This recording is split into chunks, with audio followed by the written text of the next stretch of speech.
ప్రభుత్వంలో అధికారులు కూడా కులాల వారీగా విడిపోయినట్టుగా కనబడతా ఉంది. అంటే ఇప్పుడు ఏ కులము సంక్షేమ కార్యక్రమాలు ఆ కులం అధికారి ద్వారానే నిర్వహించబడతా ఉంది. ఉదాహరణకి మనం తీసుకుంటే బ్రాహ్మణ సంక్షేమ పరిషత్ అన్నారు. బ్రాహ్మణ సంక్షేమ పరిషత్ అనగానే ఐఏఎస్ అధికారి చారిని రమణాచారిని పెట్టి ఏదో యాక్టివిటీ చేపిస్తా ఉన్నారు. అట్లా అంటే మా కులం అధికారి ఎక్కడ ఉన్నాడు, మా కులానికి సంబంధించినటువంటి తహసీల్దార్ ఎక్కడ ఉన్నాడు, లేకపోతే ఆర్డీఓ ఎక్కడ ఉన్నాడు, కలెక్టర్ ఎక్కడ ఉన్నాడు అని వెతుక్కునే పరిస్థితి అలా కులాలకు ఉంది. ఆ కులం వాళ్ళు కూడా మా కులపోళ్ళు ఎవరు అని చెప్పి చూసి పనిచేసేటువంటి యాక్టివిటీ కనబడతా ఉంది కదా. ఇది ఆ ప్రభుత్వ పాలనలో కొంత ఇబ్బందికర పరిణామం కాదంటారా?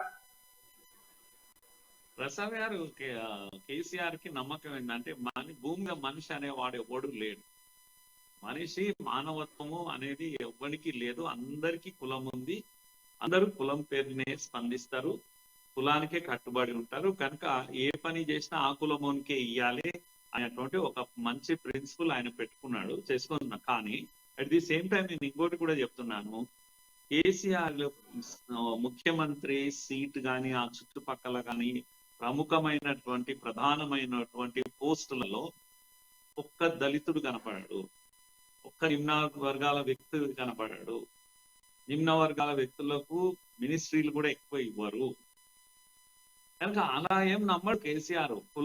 కులాన్ని నమ్మి ఆ కులం పని చేతిలో పెడతాడు అంటే అవును, తప్పకుండా రమణాచారిని నమ్ముతాడు, ఇంకొక ఆయన పడితే ఓ రెడ్డిని నమ్ముతాడు, ఓ వెల్మన్ నమ్ముతాడు, ఓ దొరని నమ్ముతాడు. కానీ దళితులను నమ్మడు కేసీఆర్. ఏరు కూడా నిమ్న వర్గాల వాళ్ళని ఎప్పుడు నమ్మరు. ఆకునూరు మురళిని కేసీఆర్ నమ్మడు, తరిమేస్తాడు.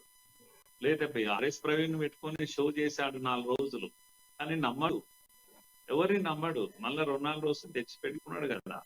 కనుక ఆయన